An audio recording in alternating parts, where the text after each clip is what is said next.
When it comes to iconic cars, the 60s and 70s had more than their fair share. Before the monstrous engines of the decades to come, cars that entered rallies during this period were pretty much stock, with little or no change from the road-going versions. With no turbos to add extra power and no all-wheel driving competition, this is a stripped-back, pure driving experience and the perfect place to start your journey.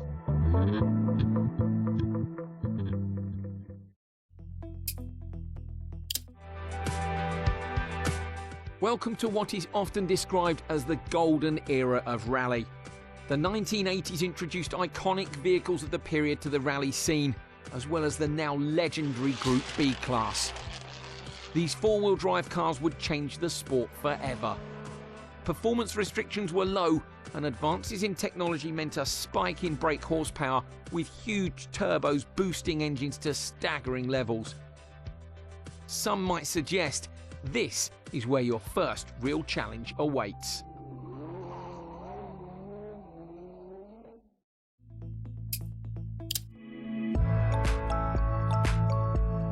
In the mid-80s, regulations were tightened with a mind to keeping drivers safe, and thus brought the end of the competitive Group B era. And so Group A was introduced, with the focus being centred less on raw power and more on developing reliable cars which handled like nothing that had been seen before. Though fitted with less brute power than the monsters of the 80s, these advances in handling and traction meant that a safer car didn't automatically make for a slower car.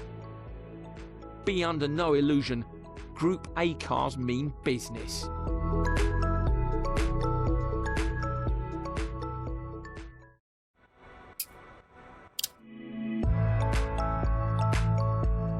Present-day rally cars are the very definition of cutting edge, with massive amounts of time and resources being poured into their design and production. This is made possible by elite teams of engineers that modify and tune these vehicles for peak performance. To control these incredible feats of engineering, you will need the skills, reactions and sharpness of mind to harmonise with them. Only the finest drivers get a chance to compete behind the wheel, but to win at this level is reserved for the very best.